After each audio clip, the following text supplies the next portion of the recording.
Bienvenidos y bienvenidas a mi canal Diego en la Lucha.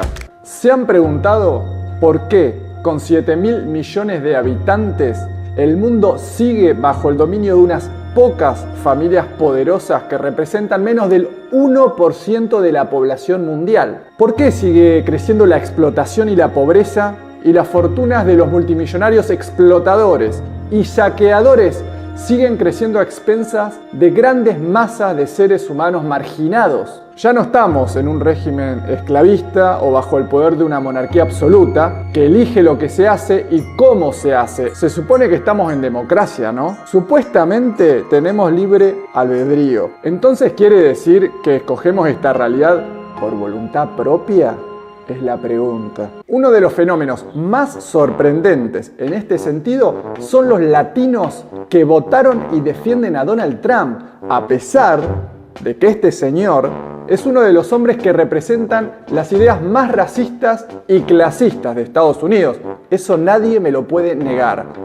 Otro ejemplo son las familias negras en Brasil, que hicieron campaña por Bolsonaro, cuando él fue abiertamente racista, misógino, homofóbico y totalmente clasista. Es decir, se trata de personas de clase media y baja que defienden a grupos políticos y económicos de multimillonarios que son totalmente ajenos a sus propios intereses, hasta el punto de salir a marchar, como sucede en Venezuela, con la bandera de Estados Unidos, pidiéndole que intervenga militarmente su propio país, con el caos, el sufrimiento que eso generaría para todos los que viven allí. Esta enorme masa de personas tienen características en común.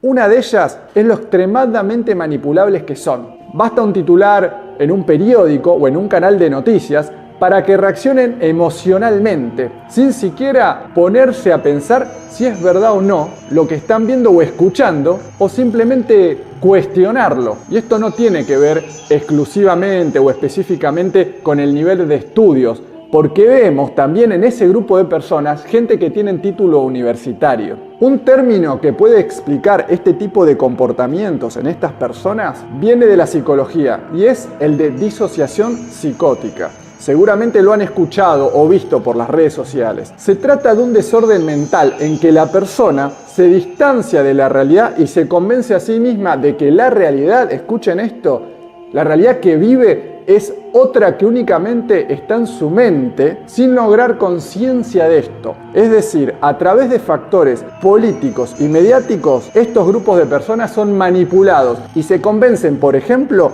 de que una invasión armada en su propio país es positiva, a pesar de que todos y todas sabemos perfectamente lo que esto significa. Pero ¿quiénes están detrás de todo esto? La historia tiene respuestas. Las grandes élites financieras o familias de poderosísimos burgueses que dominan todos los aspectos de la economía y hasta la política en el mundo, dominan los destinos de gran parte del planeta hace siglos. En la Edad Media, el poder provenía de las castas y de la sangre.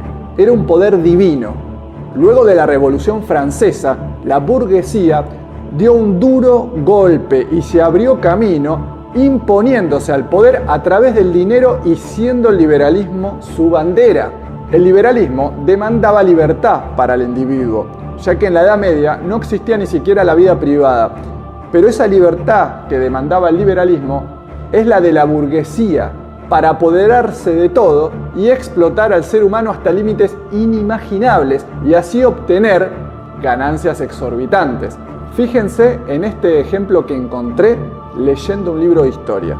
Durante la Revolución Industrial, en 1840 aproximadamente, los empresarios ingleses fomentaron el trabajo infantil y femenino porque mujeres y niños recibían salarios 2 y 3 veces inferiores a los de los hombres. Los niños fueron empleados en la industria textil, en las minas, en la industria siderúrgica. Durante el siglo XVIII no hubo normas que regulasen el empleo infantil. Esto que leí es un pequeño ejemplo para entender cuáles son los orígenes de estas inmensas e incuantificables fortunas de estas familias o dinastías poderosas, la explotación laboral e incluso la infantil.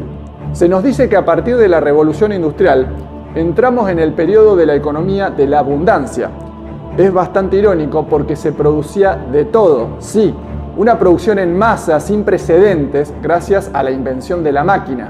Entonces, si fue así, ¿por qué siguieron existiendo enormes masas de individuos en la extrema pobreza? Sería la pregunta. Incluso hay escritores que denuncian que la pobreza extrema aumentó muchísimo más.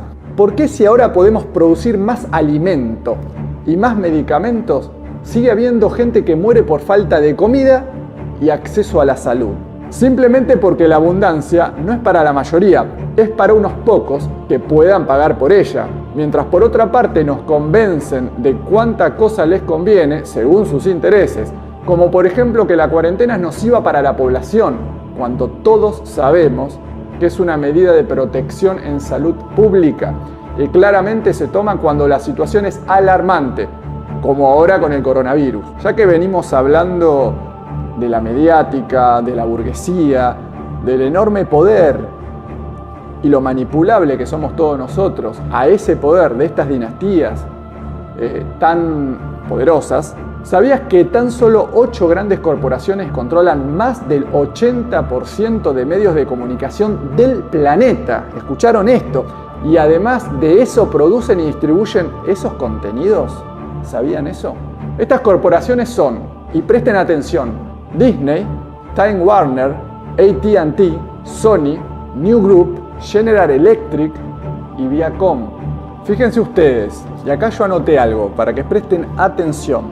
Estas grandes corporaciones que yo les nombré, que son dueños de lo siguiente, escuchen. Diarios, canales de televisión, emisoras de radio, medios virtuales, plataformas de servicios de internet y telefonía, editoriales de libro, productoras musicales. Ahora yo les digo una cosa, que haya muchos canales de televisión. Cuando uno prende la tele y se pone a ver distintos canales, ¿eso es democracia? ¿Cada canal tiene su dueño? No, señoras y señores. En definitiva, responden a los mismos dueños. Esa es la verdad. Hay una concentración de poder inmensa en el mundo. Y detrás de estas corporaciones que yo les nombré, por supuesto, están los grandes fondos de inversión, los enormes grupos de accionistas, y eso se relaciona con las grandes dinastías burguesas que yo les dije. No les di nombres, pero sí le hablé de la burguesía hace un ratito. Vamos hacia Latinoamérica en relación a lo que yo le estaba mencionando recién. En Latinoamérica hay 4 enormes corporaciones mediáticas. Estos grupos son Televisa en México, Grupo Cisneros en Venezuela, Globo en Brasil y Clarín en Argentina. Estos grupos han estado íntimamente ligados al político partidismo de ultraderecha e incluso apoyaron fuertemente dictaduras militares. ¿Entienden entonces a quiénes defienden los medios de comunicación? Vamos a hablar de Antonio Gramsci. Para aquellos que no lo conocen, fue un excelente intelectual italiano, filósofo y politólogo, fallecido en 1937. Él nos da una respuesta de por qué las masas, incluso las excluidas, apoyan a explotadores, consciente o inconscientemente. Él habla de hegemonía cultural. ¿Qué es la hegemonía cultural? Tiene que ver con la aceptación por parte de la clase oprimida de la forma de ver e interpretar el mundo de la clase dominante. O sea, la moral, las creencias, las costumbres y los valores de la burguesía, que ya hablamos, se terminan convirtiendo en la norma cultural aceptada, y en pocas palabras la clase oprimida termina aceptando como suyo, como propio, los intereses de clase ajenos y en consecuencia termina defendiéndolos. Y ese es el factor fundamental de por qué vemos a esas personas que defienden los intereses de sus propios verdugos como si fueran propios. Ejemplos de esto hay muchísimos y se repiten continuamente. Y es que el aparato mediático, el cual es gigantesco, monstruoso, es una enorme plataforma para esto. O sea, para generar una realidad que no existe. Que las personas piensen que la realidad es de una manera y que en definitiva accionen de determinada manera para así generar esa realidad que quieren los medios. No sé si me explico. El poder tiene que ver con imponer la voluntad sobre una o varias personas y claramente en nuestros días la poderosísima burguesía mundial es la clase social más poderosa que determina la política, economía y hasta la cultura de pueblos enteros. La única puerta de escape a esta dictadura es la conciencia, el conocimiento y la información. No es tarea fácil para nada. Es la más compleja de todas, pero es el único camino. ¿Ustedes qué creen? ¿Qué podemos hacer al respecto? He llegado al final del video. Espero les haya gustado. Si es así, pónganle like para que otras personas tengan acceso, puedan ver este video. Suscríbanse a mi canal y activen la campana de notificaciones. Se lo agradezco muchísimo. Les pido también que compartan y dejen los comentarios. Hasta el próximo video.